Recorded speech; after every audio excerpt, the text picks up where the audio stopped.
दोस्तों, corona virus के बारे में सभी जानते हैं। मुझे कोई नई बात नहीं बतानी, लेकिन एक मैं बहुत बड़ा फ़ायदा जो आपको बताने वाला हूँ, ये कोरोना वायरस जो हमारे देश को दे के जा रहा है या दे सकता है, बड़ा ही कमाल है। अगर आप सुनेंगे तो वाकई यकीन होगा कि क्या ऐसा भी हो सकता है। एक महामारी जो बड़ी जानलेवा है और सरकारें अपना काम कर रही है। हमें सिर्फ हिदायत है कि हम अपनी सुरक्षा खुद करें। बचाव करने के अलावा हमारे पास कोई चारा नहीं है। इस वक्त सब अपनी अपनी तरफ से कर रहे हैं अपना अपना बचाव। सरकारें अपना काम कर रही है, जो भी परिणाम होगा वो बात की बात है। लेकिन इसका एक बहुत बड़ा फायदा जो इस समाज के लिए हो सकता है, बड़ा गौर करने लायक है। आजकल आपने खबरें देखी होगी कि अखबारों में, टीवी में जो शादियां हो रही है इस देश में, हो सकता है वो पहले से मुकर्रर हो, तारीख उनकी पहले से तय हो, मजबूरी में ही सही, लेकिन जो लोग शादियां कर रहे हैं उनकी तस्वीरें देख के आपको बड़ी हैरानी होगी। कोरोना वायरस की वजह से या सरकार की पाबंदियों की वजह से आप देखिएगा कि एक शादी में सिर्फ 4 लोग हैं। मैंने कई ऐसी फोटोएं देखी, कई ऐसे बाकायदा शादी के वीडियोस देखे जिसमें सिर्फ लड़का लड़की फेरे ले रहे हैं, माँ बाप हैं और गिनती के 1 या 2 रिश्तेदार हैं। कई लोगों ने घर की छत पे बाकायदा शादी की, कई लोगों ने मंदिर में जाके फेरे लिए। बड़ा कमाल का ये एक दृश्य है कि क्या शादियां ऐसी भी हो सकती है। कोरोना वायरस के डर की वजह से, सरकार की पाबंदी की वजह से इंसान मजबूर होकर ये शादियां इस तरह से कर रहा है। लेकिन क्या आपने कभी सोचा है कि ये कोरोना वायरस हमें बहुत कुछ सिखा भी रहा है? क्या बीतता होगा उस बाप पर जिसकी बेटी जब जवान होती है और उसे शादी का खर्चा जब सामने नजर आता है, कैसे बेचारा कर्ज लेता है लाला सेठों से, बैंक से, और शादी करने के बाद जिंदगी भर उनका ब्याज भरता रहता है, ईएमआई भरता रहता है। क्या बीतता होगा उस बाप पर? इस देश के बड़े बड़े नेता हैं, बड़े बड़े नुमाइंदे हैं, समाज के ठेकेदार बनते हैं, लेकिन कोई भी ये बात सामने आकर बोलता नहीं है कि क्या एक गरीब आदमी शादी ब्याह पर इतना खर्चा करता है, क्या वो जरूरी है? बिना खर्चे के भी शादियां हो रही है, कमाल की बात है। और कई तो इस वक्त ऐसे माँ बाप हैं जो चाहते हैं कि इसी दौर में शादी हो जाए, अच्छा है 10 लोगों के बीच में फेरे हों और लड़की विदा हो जाए। सुनने में बड़ा अजीब लगेगा। लोगों के एक से एक तर्क है कि क्यों भाई, हम तो बड़े शान और शौकत से शादी करेंगे, हमारे पास पैसा है, दौलत है, शौहरत है, रुतबा है, सब कुछ, बाकायदा सभी रिश्तेदारों को बुलाएंगे और बड़े धूमधाम से शादी करेंगे। ये शादी ब्याह का चलन पुराने ज़माने में राजा महाराजाओं के, रईसों के, जमींदारों के घर की शान और शौकत हुआ करती थी। उनके पास दौलत का अंबार था। लेकिन उन राजाओं की नकल जब प्रजा ने करना शुरू किया और प्रजा ने पैसा ना होने के बावजूद सेठ साहूकारों से उधार लेकर, लोन लेकर शादी ब्याह में सिर्फ अपने रिश्तेदारों को, अपने पड़ोसियों को दिखाने के लिए जो एक से एक बढ़कर खर्चा करना शुरू किया, उसी का नतीजा है कि आज समाज भुगत रहा है। पैसे वाले एक से लोग हैं, वो खर्चा कर सकते हैं, लेकिन उसकी आड़ में जो मिडिल क्लास और लोअर क्लास पिस गया है सिर्फ देख दिखावे में कि यार नहीं किया तो लोग क्या कहेंगे, और अगर नहीं करता भी है तो आस पड़ोसी, समाज, बिरादरी, रिश्तेदार जीने देते नहीं है। अरे यार 2 लड़की ने तेरी शादी नहीं की, बड़ी कंजूसी से उन्हें फेरे कर दिए। कैसे रिश्तेदार हैं, कैसे समाज है ये? इंसान को जीते जी मारने के लिए तैयार है, सबके सब ताने दे दे के उसे मारने के लिए तैयार है। बेचारा ये गरीब आदमी जब उसके 1 बेटी, 2, 3, 4 बेटियों का लाइन लग जाता है, क्या बीतती होगी बेचारे पे। सुबह शाम दिन रात खाना पीना भूल जाता है वो। आपने बहुत सारे किस्से सुने, बच्चियों के बहुत सारे अबॉर्शंस करवाए गए। क्यों? क्योंकि समाज में एक लड़की को पालना इतना मुश्किल कर दिया है। समाज के ठेकेदारों ने एक लड़की का शादी ब्याह, खर्चा, पढ़ाई, सब कुछ इतना मुश्किल कर दिया है कि आदमी की बेटी पैदा हो जाए उसके हाथ पांव भूल जाते हैं। क्या वजह है कि आज भी हमारे समाज का एक चेहरा है कि लड़का पैदा हुआ तो वाह जी वाह, क्या बात है, बहुत बढ़िया, और लड़की पैदा होते ही बेचारे के हाथ पांव कांपने लगते हैं। क्यों? क्योंकि ये समाज उसे एहसास कराता है कि बस अब तो लुट गया रे लोटिया, तेरे बेटी पैदा हो गई। कैसा समाज है?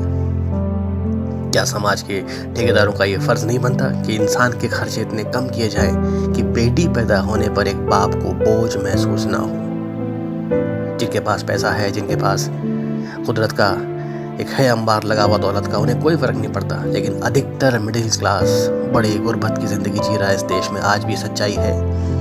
ये चकाचौंध शहरों की शान और शौकत, दौलत का अंबार, ये सिर्फ 10-20% लोगों का खेल है। बाकी 80% लोग आज भी इस देश में गरीबी की जिंदगी जी रहे हैं। कैसे वो बेचारे बच्चे पालते हैं, कैसे वो अपने बच्चों की शादियां करते हैं, कैसे वो बेटियों को विदा करते हैं, किसी गरीब बाप से पूछिए कहाँ कहाँ से लोन लेकर वो अपने बेटियों की शादी करता है। और लड़के वालों के इतने नखरे, हमें ये चाहिए, हमें वो चाहिए।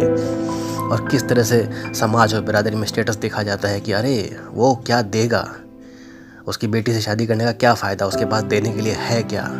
इस तरह की सोच ये समाज के लिए बड़ी घातक है। लेकिन इस घातक सोच पर जब सारे समाज के ठेकेदार नुमाइंदे सब फेल हो चुके हैं, तब कोरोना वायरस ने एक सटीक वार किया है। और मुझे बड़ी खुशी होगी कि इस कोरोना वायरस की, जो कि आज नहीं तो कल चला ही जाएगा, हमारे डॉक्टर साइंटिस्ट सब कुछ लगे हुए हैं, कभी ना कभी तो दवाई खोज ही ली जाएगी। आज नहीं तो कल ये इस देश से, दुनिया से गायब हो जाएगा। लेकिन ये जो बहुत अच्छी चीज़ हमें देके जा सकता है, उस पर गौर करने वाली बात है। क्या ऐसा नहीं हो सकता कि कोरोना वायरस के जाने के बाद भी ये शादियाँ सिर्फ और सिर्फ 10-20 लोग, 50 लोगों की मौजूदगी में हो, बिना किसी खर्चे के हो। 5 या 10 हज़ार रुपए के खर्चे में अगर किसी बेटी की शादी होती है, तो सोचिए एक बाप के सर से कितना बड़ा बोझ उतर जाएगा। बेचारा जिंदगी भर लोन लेके जो उसके EMI भरता रहता है, ब्याज भरता रहता है, क्या बीतती है उस पर। 2 वक्त की रोटी खाने के बजाय अपने सब्जी में मिर्ची, नमक, आटा, तेल सब कुछ खत्म कर देता है। कैसे कैसे लोग जिंदगी जी रहे हैं, ये छुपा नहीं है। दिखने में बहुत चकाचौंध है, लेकिन अंदर बहुत गुर्बत की जिंदगी है। कोरोना वायरस से सीखने वाली बात है। मेरी बड़ी इच्छा है, मुझे बड़ी खुशी होगी कि शादियों पर इसी तरह से पाबंदियां लगे और इसके जाने के बाद भी एक आदमी को शादी के खर्चे से मुक्त किया जाए। वरना जितना आदमी यहाँ कमाता है ज़िंदगी भर, सिर्फ और सिर्फ शादी ब्याह, तीज त्योहार, इनके जो खर्चे हैं, बड़ा बेचारा पछता रहता है, सारी ज़िंदगी पछता है, लेकिन इन खर्चों से ऊपर नहीं उठ पाता। कभी गौर किया है आपने कि सुबह सुबह उठकर जितने लोग काम पे जा रहे हैं, वो ज़रूरी नहीं कि सिर्फ अपने 2 वक्त की रोटी कमाने के लिए जा रहे हैं। सारी सड़कें खचाखच भरी हुई है ट्रैफिक से, सब लोग चले जा रहे हैं सुबह। उनमें से 60 से 70% लोग पूरा महीना काम करते हैं सिर्फ और सिर्फ EMI चुकाने के लिए, ब्याज चुकाने के लिए। जो कर्जा उन पर चढ़ रहा है सिर्फ उसका ब्याज चुकाने के लिए। घर चाहिए, लोन पे मिलेगा, गाड़ी EMI पे चल रही है, बच्चों की शादियाँ करनी है EMI पे, सब कुछ EMI पे। ऐसा लगता है कि आधा देश पूरे महीना कमाकर सिर्फ और सिर्फ EMI भरता है, ब्याज भरता है। इंसान को जितना खर्चों से मुक्त किया जाए, वो उतनी ही अच्छी ज़िंदगी जी सकता है। मैं सिर्फ एक गरीब बाप की चिंता करता हूँ कि जिसके भी 2 या 3 बेटियाँ हो, सरकार ये पाबंदी लगा दे कि भैया जब कोरोना वायरस चला जाएगा तब भी 50 लोगों के बीच में शादी होगी, 25 लड़के वाले, 50 लड़के वाले, और 5 या 10 हज़ार रुपये से ऊपर शादी का खर्चा नहीं होगा। तेरे करो, विदा करो। 10 से 15 लाख का सहारा जब एक बेटी के बाप को मिलेगा, बेचारा टेंशन फ्री होकर ज़िंदगी जिएगा। बच्ची पैदा होगी, 12वीं तक पढ़ाई का खर्चा सरकार उठा रही है, शादी का खर्चा कोरोना वायरस ने दबा ही दिया एक नई दिशा दिखाकर। कितना आसान हो जाएगा ज़िंदगी। फिर एक बाप एक बेटी के पैदा होने पर मायूस नहीं होगा, बेटी के पैदा होने पर उसे एक बोझ का एहसास नहीं होगा। जिस तरह से आज समाज में बेटा पैदा होने पर लोग फक्र से सीना चौड़ा करके खड़े हो जाते हैं गली के बाहर, बेटी पैदा होने पर ही भी एक बाप ऐसे ही फक्र से सीना चौड़ा करके गली के बाहर खड़ा होने की हिम्मत कर पाएगा। ये चीज़ कोरोना वायरस ने सिखाई है, लेकिन मुझे बड़ी खुशी होगी कि इसके जाने के बाद भी ये चीज़ बनी रहे। अच्छा है दोस्तों, ये मेरे जहन में था, मैंने आपके साथ शेयर किया। उम्मीद आपको पसंद आएगा। अगर आए तो प्लीज़ इसे आगे फॉरवर्ड ज़रूर करना।